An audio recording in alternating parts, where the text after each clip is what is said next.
तो ये विवाद शुरू हुआ। दरअसल इस विवाद की पूरी जड़ हम आपको बताते हैं।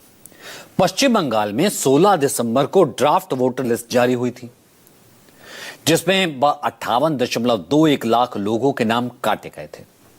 इसके अलावा जिन लोगों के नाम ड्राफ्ट वोटर लिस्ट में शामिल हैं, उनमें से भी 1.36 करोड़ वोटर्स को चुनाव आयोग ने संदिग्ध माना था और इन सभी संदिग्धों को सुनवाई के लिए आयोग उनके स्थानीय कार्यालयों पर लगातार बुला रहा है। मतदाताओं के लिए चुनाव आयोग की ये दोनों कैटेगरी बंगाल में विवादों में घिर गई है। दरअसल टीएमसी इसको लेकर लगातार सवाल उठा रही है कि हियरिंग के लिए लोगों को बुलाए जाने के मसले को टीएमसी ने हरासमेंट बताया, जो अभी ममता कह रही थी। आखिर क्यों, यह भी आपको बताते हैं। दरअसल चुनाव आयोग जिन वोटरों को संदिग्ध सस्पिशियस मान रहा है, उनमें कई हाई प्रोफाइल नाम है, बड़े बड़े नेताओं के नाम है। बारासात से टीएमसी सांसद काकुली घोष, दस्तीदार के परिवार को भी चुनाव आयोग ने सुनवाई के लिए बुला लिया।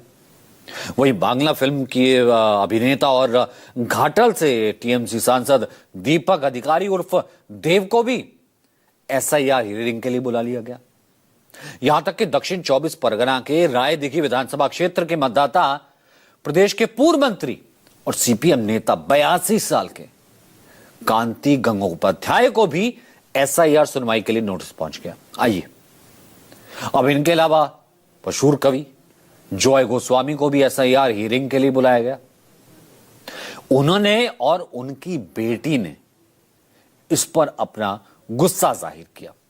एक्टर कौशिक बनर्जी, एक्ट्रेस हैं लबानी सरकार, इनको भी बुला लिया उस लिस्ट के तहत सुनवाई के लिए। आइए, वहीं इससे पहले जलपाईगुड़ी के एक वीडियो को भी सुनवाई के लिए बुलाया गया था। बाकायदा वो लाइन में खड़े होकर सुनवाई के लिए पेश हुए थे। वीडियो, इन सभी को हियरिंग के लिए बुलाने के पीछे वजह जो भी रही हो, लेकिन क्या इन सबको सुनवाई के लिए इस तरीके से बुलाना इस पूरे प्रोसेस पर सवाल नहीं उठाता? और क्या ऐसे संवेदनशील मुद्दों पर यह कहकर निकल जाना कि तकनीकी खामियां हैं, इसे किस हद तक ठीक ठहराया जा सकता है?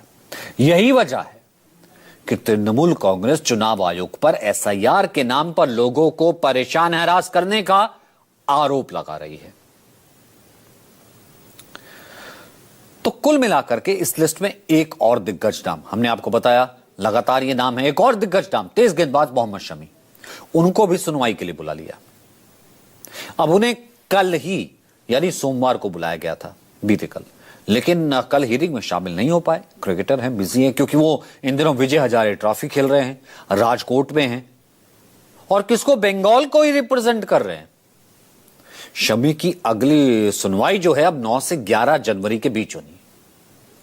यूपी के अमरोहा में जन्मे मोहम्मद शमी कोलकाता म्युनिसिपल कॉरपोरेशन के वार्ड नंबर 93 में वोटर के रूप में रजिस्टर्ड हैं, जो रास बिहारी असेंबली सीट के अंदर आता है। रिपोर्ट्स के मुताबिक शमी और उनके भाई मोहम्मद कैफ के एन्यूमरेशन फॉर्म में प्रोजनी मैपिंग और सेल्फ मैपिंग से जुड़ी गड़बड़ियां मिली। अब इसको लेकर साउथ कोलकाता के वार्ड नंबर 93 से दोनों को नोटिस जारी कर दिया, जिसपे उन्हें assistant electoral registration officer AERO के सामने पेश होने को कह दिया गया। हालांकि शमी या फिर चुनाव आयोग की ओर से अभी तक इस पर कोई बयान नहीं आया है। दरअसल बंगाल में एसआईआर की हियरिंग एक हफ्ते से ज्यादा समय से चल रही है। अगर फॉर्म में कोई गलती है, मैपिंग ठीक से नहीं हुई है, डॉक्यूमेंट्स में कोई दिक्कत है, कोई गड़बड़ है, उन्हें हियरिंग के लिए बुलाया जाता है। अब ये फिलहाल सवालों के घेरे में आ गया है। इतना ही नहीं, बंगाल में जिन 58,20,898 लोगों के नाम ड्राफ्ट वोटर लिस्ट से हटा दिए गए, उनमें 24,16,852 को कहा गया कि यह मृत है। टीएमसी महासचिव और ममता बनर्जी के भतीजे अभिषेक बनर्जी ने इस पर भी गंभीर सवाल खड़े किए। अभिषेक बनर्जी 5 दिन पहले ही ऐसे 3 लोगों को अपनी सभा में उस मंच पर लेकर आ गए थे और उनको लोगों से मिलवा दिया था जिनके नाम चुनाव आयोग ने कहा था कि मृत वोटर की कैटेगरी में है। उन्होंने नए साल के दिन बारुईपुर पूर्व से रण संकल्प सभा पर उन वोटरों को चलाया, बाकायदा चलाया, वॉक कराया जिनके नाम एसआईआर लिस्ट में मृत के तौर पर, मरे हुए के तौर पर दर्ज है। हालांकि बाद में चुनाव आयोग ने इस पर अपनी सफाई दे दी थी। तब आयोग ने कह दिया था कि अनजाने में गलती हो गई है, जानबूझकर ऐसा नहीं किया गया। सुनिए।